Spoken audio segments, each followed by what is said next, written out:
किसान साथियों, जून जुलाई का महीना चल रहा है और किसान साथी खरीफ की फसल की बुआई में लग गए हैं और अधिकांश किसान साथियों ने अच्छी क्वालिटी के बीज भी खरीद लिए हैं।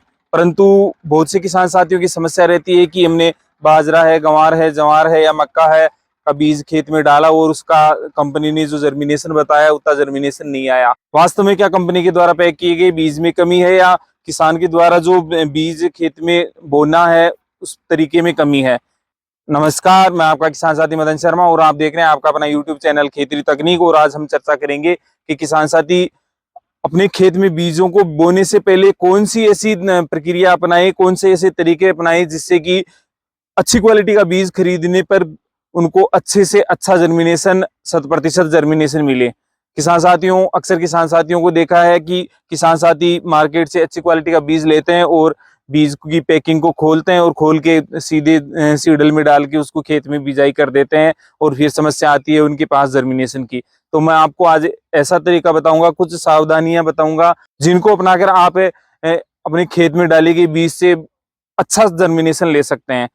किसान साथियों, आपको पता है कंपनियां जब बीज पैक करती है तो उस पे परिरक्षा के केमिकल की या दवाइयों की परत चढ़ाती है जिससे कि बीज लंबे समय तक खराब ना हो।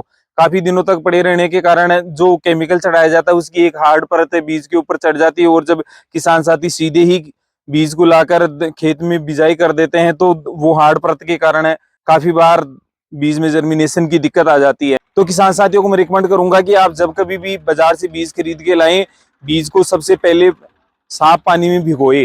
भिगोने से एक फायदा तो ये होगा कि उसके ऊपर जो भी केमिकल दवाइयों की परत चढ़ी हुई है, हार्ड परत है, वो साफ हो जाएगी तो आपका जो बीज है सॉफ्ट हो जाएगा, उगने में दिक्कत नहीं आएगी। बीज को पानी में डालने के बाद जो बेकार बीज है वो पानी के ऊपर तिर जाएगा तो उसको आप किसी छलनी वगैरह से हटा दें।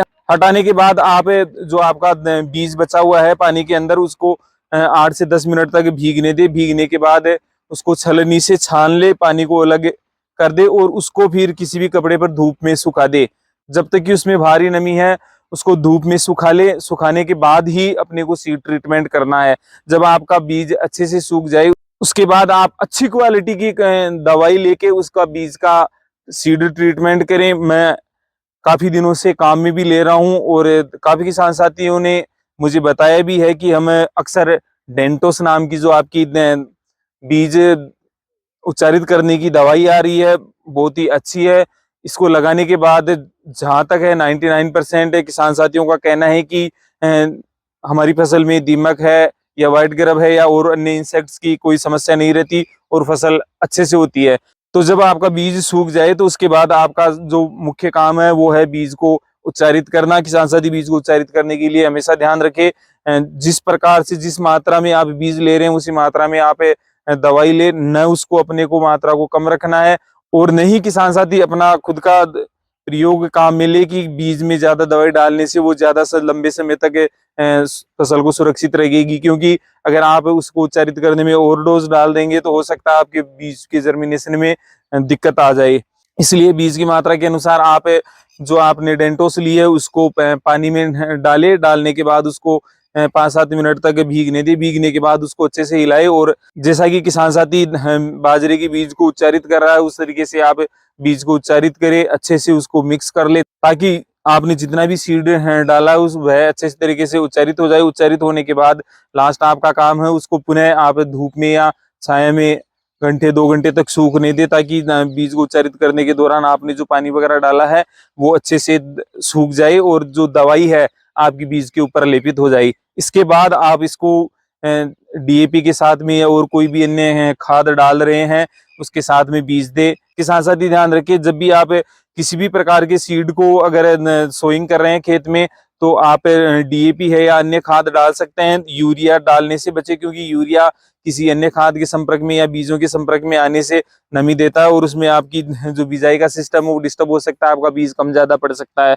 इसलिए किसान साथी हमेशा अच्छी क्वालिटी का बीज खरीदने के बाद कुछ ये सावधानियां बरतें। निश्चित तौर पर आपका जो जर्मिनेशन है कंपनी के बताए गए जर्मिनेशन के अकॉर्डिंग अच्छा आएगा और आपकी जो फसल है निश्चित तौर पर एक क्वालिटी वाली और अच्छा उत्पादन देने वाली होगी, रोगों से मुक्त होगी। बीजों के उपचार से संबंधित किसी भी प्रकार की अगर कोई आपकी क्यूरीज है, किसी भी प्रकार का अगर कोई प्रश्न है तो आप कमेंट के माध्यम से हमें लिख सकते हैं। साथ ही साथ अगर जानकारी पसंद आई हो तो वीडियो को लाइक और शेयर जरूर कर दे, ताकि अन्य किसान साथी भी इस चीज से अवगत हो सके कि बिजाई के दौरान उनको सीड ट्रीटमेंट कैसे करना है। साथ ही साथ अगर आप हमारी यूट्यूब चैनल खेती तकनीक पर नए हैं तो चैनल को सब्सक्राइब करके बेल आइकन जरूर दबा ले, ताकि खेतीबाड़ी से संबंधित सभी प्रकार के नवाचारों, तकनीकों एवं कृषक कल्याणकारी योजनाओं की जानकारी आपको घर बैठे मिलती रहे। आज के लिए बस इतना ही, फिर मिलेंगे खेतीबाड़ी से संबंधित कुछ रोचक एवं ज्ञानवर्धक जानकारी लेकर, जो आपकी खेती किसानी को कम खर्चीली एवं अधिक उत्पादन वाला बनाएगी। तब तक के लिए सभी किसान साथियों को राम राम, जय हिंद, जय भारत।